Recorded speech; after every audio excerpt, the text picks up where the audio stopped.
Bienvenidos una vez más a su programa Perspectivas. Les saluda Gaby Peroso. El día de hoy vamos a hacer un programa especial. Hemos estado una semana entera en Israel y queremos que entiendan las dimensiones de este conflicto. No solamente se trata de lo que pasa en la Franja de Gaza, al sur de Israel, sino que también hay otro frente abierto al norte, en la frontera con el Líbano y también con Siria, donde nos encontramos en este instante. Justamente detrás de estas edificaciones cayó un misil y esa es parte de la historia que vive Israel, bombardeada por todos sus frentes. A continuación les vamos a presentar testimonios de expertos, familiares, sobrevivientes y tantos otros testimonios de valor para que puedan entender el conflicto en el Medio Oriente. Que quiero ver que ustedes fijen qué lugar hermoso era y cómo quedó.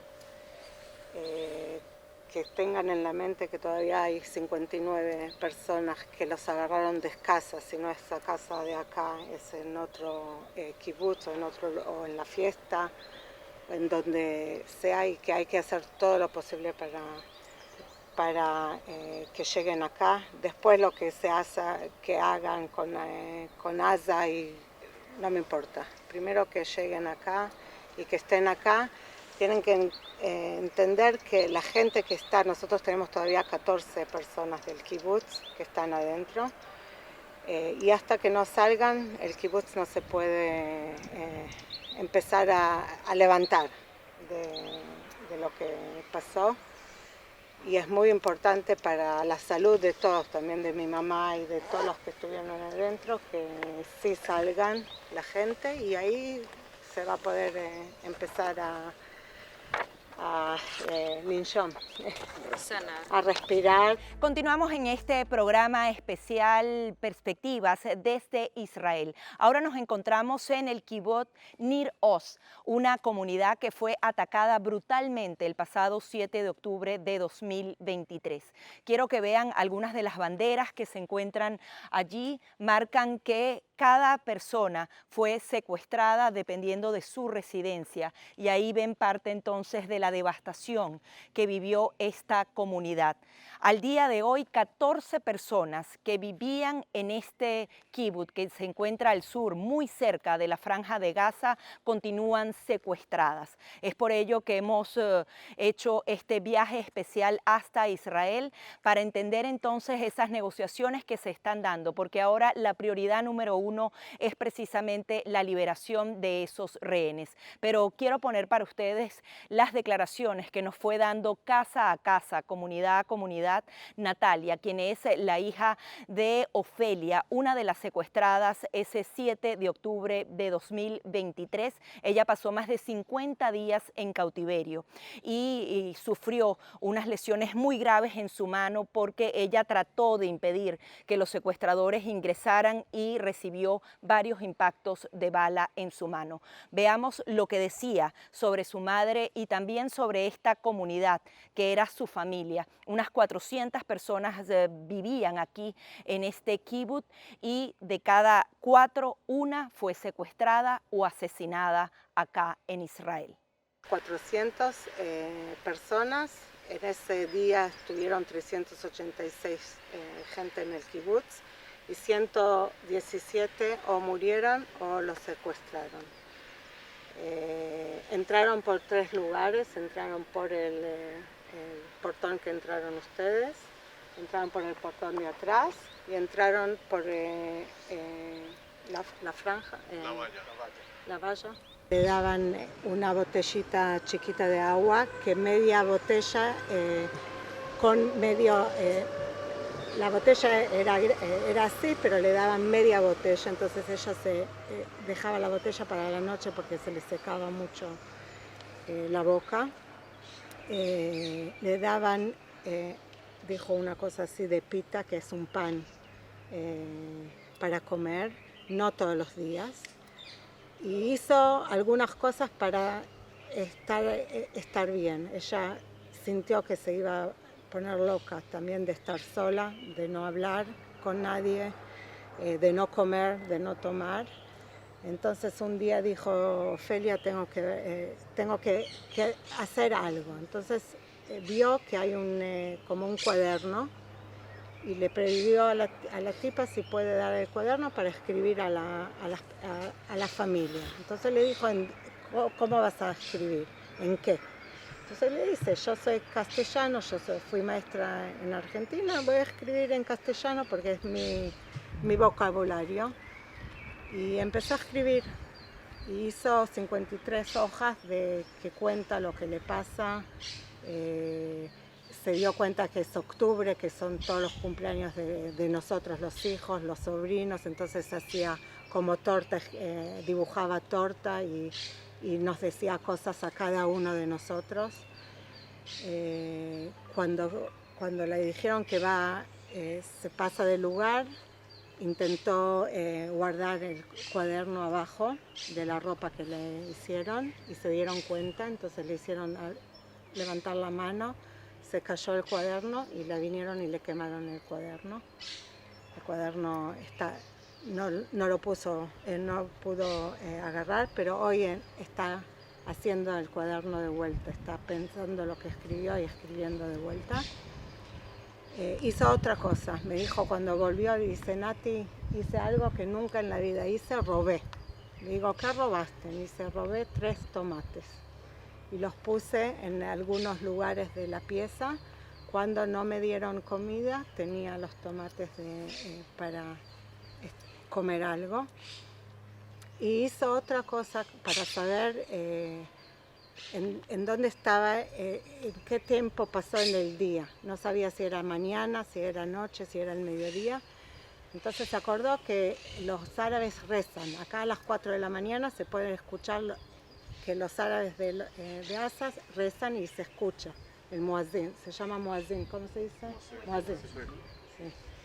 Entonces le dijo a la tipa, cuando un día volvió, le dice, escúchame, en Israel los judíos rezan. Ustedes también rezan. ¿Cuántas veces rezan? Entonces ella le dijo 5 veces y le dio los horarios. Entonces ella empezó a contar las horas que ellos rezaban a la mañana, sabía que eran las 4 de la mañana. Rezaban 2 veces, entonces sabía si estaba en noche, en mediodía, a la mañana, cómo pasaban los días. Y otra cosa que hizo, se acordó de Gilad Shalit, que era un soldado que lo llevaron, estuvo 5 años secuestrado en Gaza, que él dijo que él hacía gimnasia.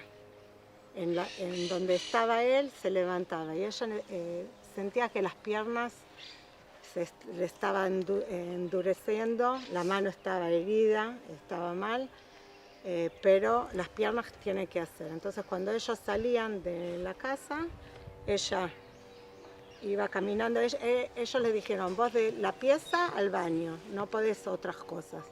Pero ella veía que salían a la mañana y volvían a la noche. Entonces ella, cuando ellos salían de la casa, empezaba a ir caminando. Hacía 100 vueltas para un lado, 100 vueltas para el otro. Me decía, Nati estaba mareada, pero hacía algo.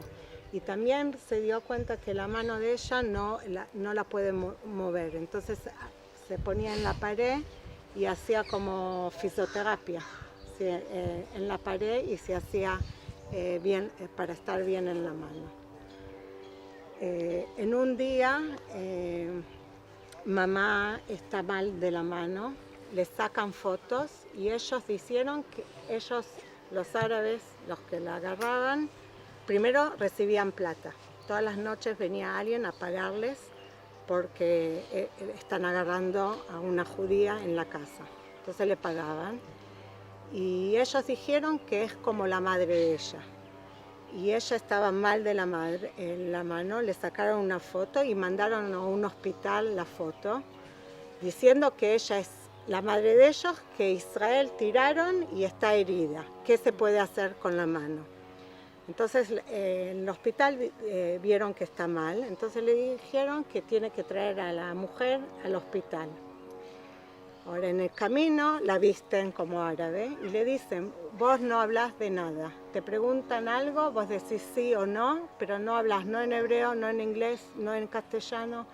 vos decís solamente con la cabeza sí o no a todo lo que te preguntan. Entonces mi mamá escuchó eso, lo llevaron, salieron no en auto o en algo, lo llevaron en silla de ruedas hasta el hospital. Y en el hospital empiezan doctores a preguntarles cosas. Y en una de esas uno habla en hebreo y mamá se calla la boca y no hace nada.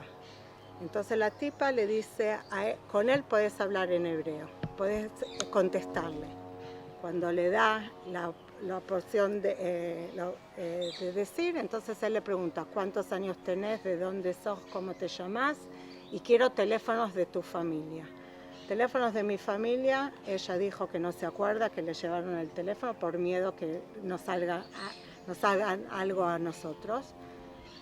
Y ahí nosotros, en ese día cuando fue, después de una semana, nos llaman a nosotros y nos dan Siman Haim. Prueba de supervivencia. Sí.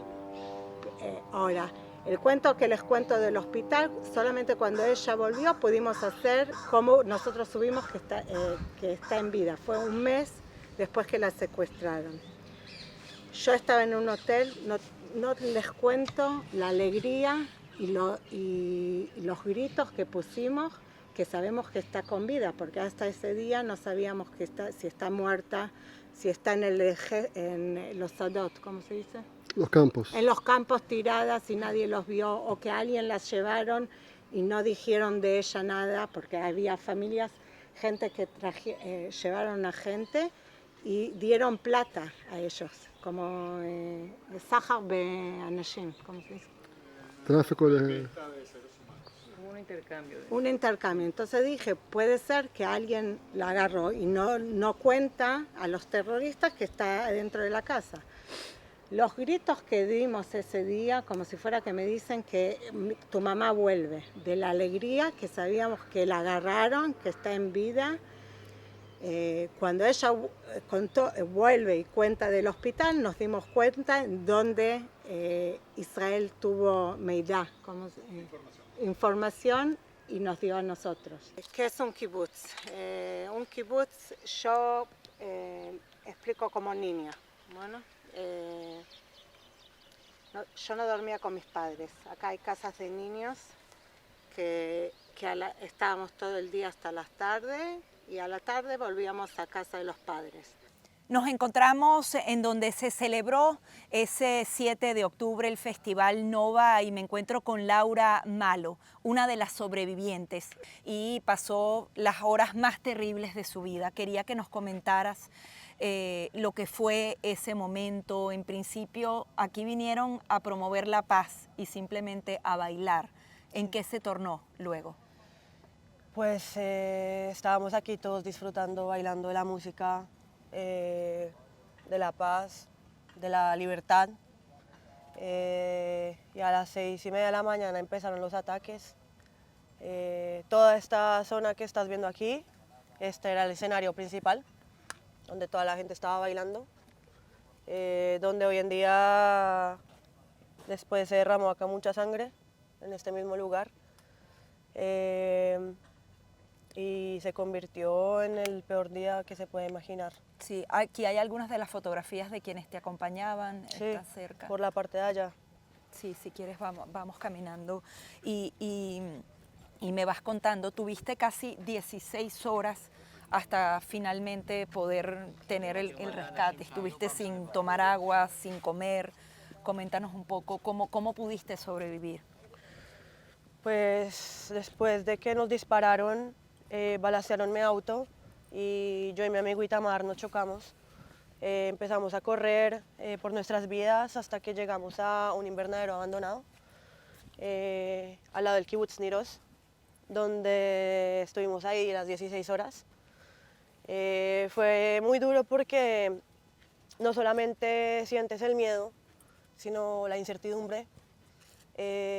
Físicamente la sed era impresionante.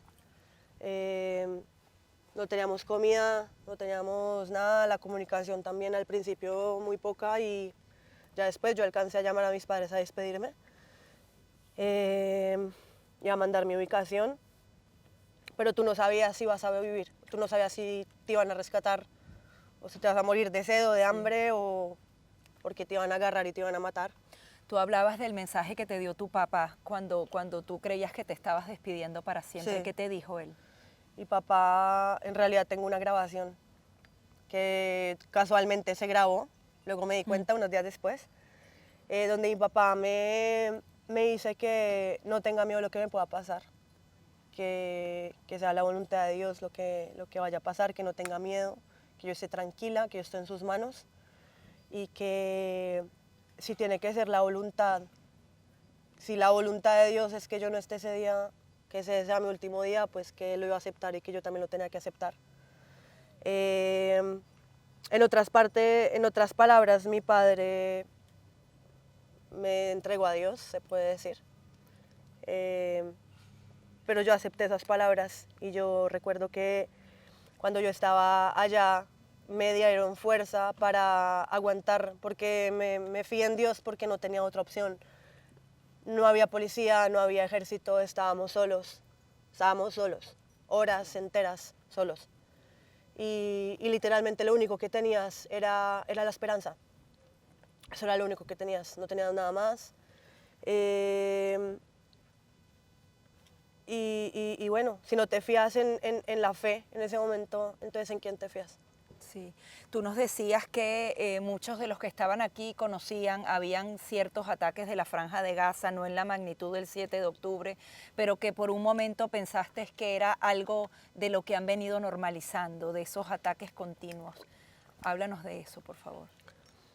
Pues aquí durante muchos años, toda esta zona cerca a Gaza, cada cuanto siempre habían conflictos, siempre tiraban ataques, pero eran ataques como, por decir así, mini guerras, de una semana, 2 semanas, 3 semanas, y en cada tanda que mandaban misiles, lo máximo eran 5 minutos, que de repente se escuchaban sirenas durante 5 minutos y uno decía, wow, ¿qué está pasando aquí? Entonces, es algo que en cada casa hay un refugio, siempre hay un búnker, un cuarto especial donde uno se resguarda de los misiles, así que es algo que es normal, como en los búnkeres que se ven en la carretera. Pero ese día no paraba, era bomba tras bomba, tras bomba, tras bomba, y no habían sirenas porque estábamos en un bosque, pero solamente se veían en el cielo, el cielo se transformó a gris y no paraban, y eran ya 20 minutos y no paraba, y fue cuando decidimos salir. Porque ya entendimos que acá está pasando algo muy grave, esto no es normal. Entré a Telegram y me di cuenta que había videos de mi ciudad con carros llenos volando en fuego y ya incendiándose, y ya esto era demasiado fuerte. Entonces ya dije, yo quiero irme a casa, tengo miedo. Este es el testimonio de Laura Malo, sobreviviente de este festival Nova. Ella es colombiana, es DJ, además es una música maravillosa. Seguramente también vamos a compartir con ustedes lo que es una de sus canciones que se llama Sobreviví. Y justamente ella sabe que esa es su misión de vida, seguir entonces elevando la voz. Ahora nos encontramos con Joel Schwartz.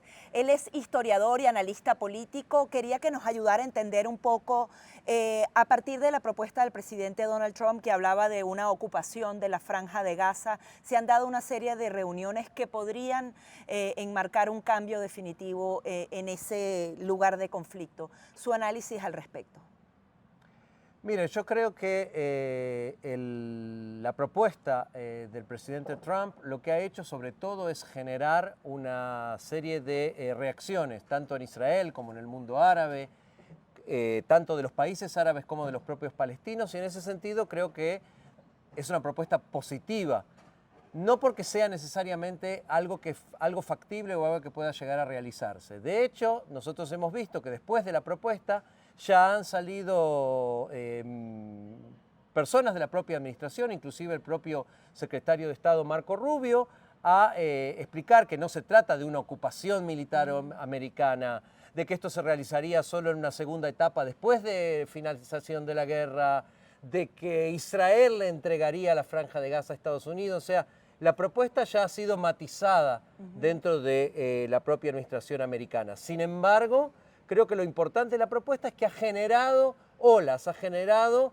respuestas. Una de las respuestas más importantes es el hecho de que los propios países árabes, que hasta este momento, si bien tenían una actitud de intentar frenar la guerra, detener la guerra, llegar a una solución, y en algunos casos llegar a una solución negociada, entendiendo también los problemas de seguridad de Israel, no habían hecho una propuesta de cómo veían ellos la finalización de la guerra y de cómo venían ellos una reconstrucción de la Franja de Gaza. Este vacío con respecto a propuestas, en definitiva lo que estaba haciendo era darle carta blanca a Hamás para seguir ocupando espacios a pesar de haber sido derrotado militarmente. En ese sentido, creo que la propuesta de Trump ha generado la propuesta de los países árabes, especialmente de Egipto, y genera un diálogo que no estaba existiendo hasta este momento. Háblenos específicamente de esa propuesta de Egipto, que al parecer tiene apoyo de varios países europeos, también incluso China se pronunció al respecto, más o menos en líneas generales de qué se trataría.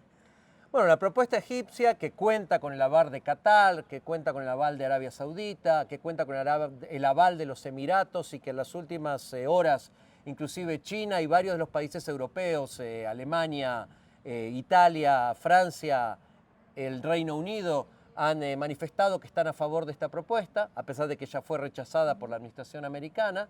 Es una propuesta que habla de una reconstrucción de la Franja de Gaza que no implica la salida de la población palestina, a través de la inversión por parte de los propios países árabes. Entiendo que también los europeos estarían involucrados en este proceso de reconstrucción, y que básicamente de lo que habla es de una administración compuesta por los países árabes y por un sector local, que llamémoslo tecnócratas, llamémoslo personas que no están directamente involucrados en la administración de Hamás, probablemente algunos de ellos con vínculo con lo que es la Autoridad Nacional Palestina. O sea, la propuesta árabe habla de una administración de la Franja de Gaza que retomaría de alguna manera un rol para la Autoridad Nacional Palestina, que hoy en día controla una parte de Cisjordania, pero que no tiene ninguna injerencia en lo que pasa en la Franja de Gaza. Estados Unidos, como decíamos antes, Israel, rechazaron esta propuesta, pero el hecho de que la propuesta exista nos da un espacio para comenzar a conversar, para comenzar a negociar, que no existía hasta este momento. Ahora, ¿qué pasa con Hamás? ¿Pasa definitivamente por una derrota militar? Porque ¿a dónde irían si hacen algún tipo de negociación con los árabes? O sea, estamos hablando de un grupo terrorista. Bueno, Hamás de hecho es una organización que entiende que ha sido derrotada militarmente, pero al mismo tiempo entiende que el vacío que sigue existiendo en la Franja de Gaza le permite negociar, y sobre todo el hecho de que todavía tiene lo que podríamos llamar activos. Cuando hablo de activos, hablo de la dramática situación de 59 rehenes israelíes que todavía están en manos de Hamás, y que el propio gobierno americano ha enviado negociadores para tratar de liberar al costado o en paralelo a las negociaciones que están haciendo entre Israel, Qatar y Egipto, que entiendo que se retoman en los próximos días, en las próximas horas. Esto le da a Hamás todavía el poder de negociar, y Hamás ya ha dicho que está dispuesto a no participar de la administración de la Franja de Gaza, pero no está dispuesto a deponer las armas. Esto es algo que es inaceptable para Israel, y creo que es inaceptable para Estados Unidos también. Por lo tanto, esto nos plantea que sigue habiendo muy buenas posibilidades, por un lado, de que sí se reanude la guerra para llegar a una derrota definitiva de Hamás desde el punto de vista militar, y por lo menos en el caso más extremo, de que siga habiendo una presencia militar israelí, aún en una situación de administración árabe de la Franja de Gaza, de que siga habiendo una presencia militar israelí, sobre todo en las áreas de fronteras. Y lo que Israel quisiera en ese caso es la libertad de acción para poder actuar en contra de los sectores vinculados a Hamás, aun que exista una administración árabe. Por supuesto que esto no es el interés en este momento de los países árabes, y aquí creo que va a ser el centro de la discusión en las próximas semanas. Han transcurrido 520 días de la guerra. ¿Qué ha impedido que Israel tenga una derrota definitiva? El tema de los civiles usados como escudos humanos, la misma presión internacional apoyando también al pueblo palestino que está en medio de todo esto. Yo creo que hay una serie de razones que van desde las razones internas y de estrategia hasta las razones externas, pero fundamentalmente creo que hay que tener en cuenta que el hecho de que existieron en su momento más de 200 y hoy en día todavía quedan 59 rehenes israelíes, ha limitado mucho las acciones militares que Israel puede tener. A esto hay que sumarle que desde el primer momento ha habido una presión por la cuestión humanitaria con relación a los civiles palestinos en la Franja de Gaza. No importa cuánto Israel ha declarado que ha hecho todos los esfuerzos posibles para impedir impedir bajas palestinas de civiles. En la práctica ha habido miles de bajas palestinas de civiles, incluyendo familias, incluyendo niños. Por supuesto que hay que tener en cuenta que Hamás es una organización que actúa dentro de la población civil y que la población civil esconderse, escudarse y mezclarse con la población civil es parte de la razón de ser de la organización terrorista Hamás. Por lo tanto, las bajas civiles son parte de los precios que Hamás quiere pagar, no es que está dispuesto, sino que quiere pagar para lograr sus objetivos, que son objetivos a largo plazo, no tienen que ver con una derrota militar circunstancial. Por lo tanto, Israel se ha visto en una situación en la cual es muy difícil derrotar definitivamente a Hamás militarmente en estas circunstancias. Por supuesto que si a esta derrota enorme que Hamás ha tenido desde el punto de vista militar se le acompaña un proyecto de reconstrucción de la Franja de Gaza que deje a Hamás completamente afuera, esto implicaría sí la derrota política de Hamás, y creo que hacia eso aquellos que no queremos más terroristas en la frontera con Israel tenemos que apuntar. Finalmente, para concluir, dos acciones específicas que ha cometido el presidente Donald Trump. Una amenaza que ya se hace repetitiva de que va a arder el infierno si no sueltan a los rehenes, pero por otro lado, negociaciones directas con Hamás, algo que incomoda muchísimo a Israel. Ese accionar de amenazar por un lado, negociar por el otro directamente, ¿cómo lo interpreta? Mira, yo creo que con respecto al tema de negociar en forma directa, yo creo que era algo que de alguna manera era esperable a partir del momento en que, si bien existe mucha coordinación entre los equipos de la Casa Blanca y los equipos o del Departamento de Estado y los equipos israelíes, existen también algunas diferencias. O sea, claramente cuando se firmó hace 50 o 60 días el acuerdo de cese de fuego, el objetivo de la Casa Blanca era que realmente el acuerdo de cese de fuego pasara por todas sus etapas y llegara hasta el final. Y creo que dentro del gobierno israelí había sectores que hablaron, vamos a hacer la primera etapa, vamos a tratar de liberar la mayor cantidad de rehenes posible, pero vamos a reanudar la guerra en cuanto podamos. Algunos lo dijeron abiertamente, otros lo dijeron en forma menos abierta. No cabe duda que dentro del gobierno de Israel hay sectores que no ven con buenos ojos la posibilidad de reanudar el acuerdo de cese de fuego a una segunda y una tercera etapa, que implicaría una retirada, por lo menos una reducción muy drástica, de la presencia militar israelí en la Franja de Gaza. Eso hay grupos dentro del gobierno israelí que están muy en contra. Por lo tanto, si el gobierno norteamericano quiere llegar a un acuerdo y quiere liberar la mayor cantidad de rehenes posible, más tarde o más temprano iba a llegar el momento en el que iba a negociar directamente con Hamás. Hay que tener en cuenta una cosa que creo que forma parte de este proceso y aquí en Israel por lo menos tuvo mucha fuerza la semana pasada. Un grupo de liberados, es decir, de rehenes que fueron liberados de las mazmorras de Hamás en la Franja de Gaza, viajó a Washington, estuvo en la Casa Blanca, se entrevistó con el presidente Donald Trump, y cuando uno le preguntaba a esos rehenes para qué hicieron esto, decía para pedirle que sea él quien interceda. En algunos casos hablaban específicamente de que por falta de confianza en su propio gobierno, en el propio gobierno de Israel, entonces se sintieron motivados a viajar a Estados Unidos para exigirle o para pedirle al presidente Trump que interceda para que se liberen los rehenes que aún están en poder de Hamás. Muchísimas gracias por Muchas todas gracias sus a ti. conclusiones. Declaraciones de Joel Schwartz, quien es historiador y analista político aquí desde Israel. Nos encontramos en uno de los miradores más importantes y visitados del mundo entero. Aquí ven a la Ciudad Vieja. la ciudad amurallada de Jerusalén. Sin embargo, este mirador el día de hoy prácticamente lo tenemos solo para nosotros, porque el turismo se ha reducido de manera significativa luego del ataque del 7 de octubre. Si hacemos una rápida comparación entre enero y septiembre de ese año, cuando se produjo el ataque, hubo un total de visitantes de 2.8 millones. Turistas que llegaron a este punto en particular.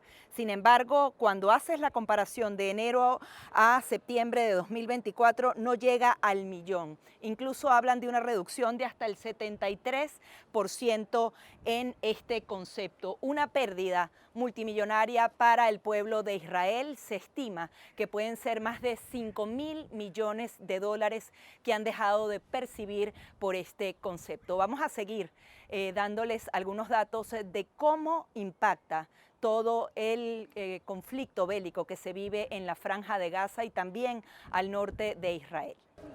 Bueno, hasta el 7 de octubre iba todo excelente, fuera de una pequeña época del COVID en el que tampoco tuvimos turismo.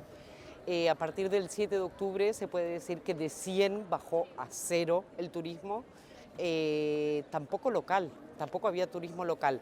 De a poquito se fue moviendo el turismo local y puedo percibir las últimas semanas que empezaron a haber más micros con turistas acercándonos a la Semana Santa, justamente.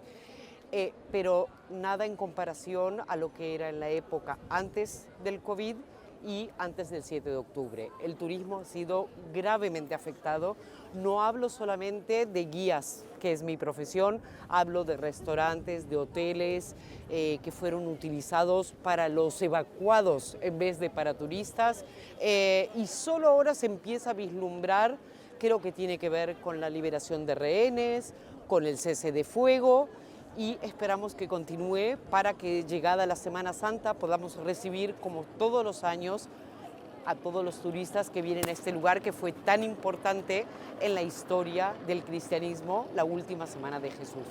Hay un antes y un después, como también lo marcó el COVID, es decir, no es solo la guerra, también son otras cosas. Hay un antes y un después. Yo creo que la gente del mundo tiene más recelo, el miedo a lo desconocido. Uno que vive aquí, puedo decir, infelizmente se acostumbra a vivir, cada uno se acostumbra a vivir con lo que hay y yo puedo decir que mantengo una vida normal, rutinaria, como siempre, fuera de la parte de mi trabajo que se vio muy afectada. Pero la vida cotidiana no ha habido ningún cambio, pero para el que lo ve de afuera, donde no siempre se ven las imágenes más halagadoras de Jerusalén, por el conflicto, ataques terroristas de vez en cuando y tal, la gente tiene miedo a lo desconocido y a no poder enfrentarse a esa situación. Entonces hay un recelo. Pero yo creo que tenemos la capacidad de olvidarnos rápido, tanto los de afuera como los de aquí, y pronto va a volver a ser lo que era.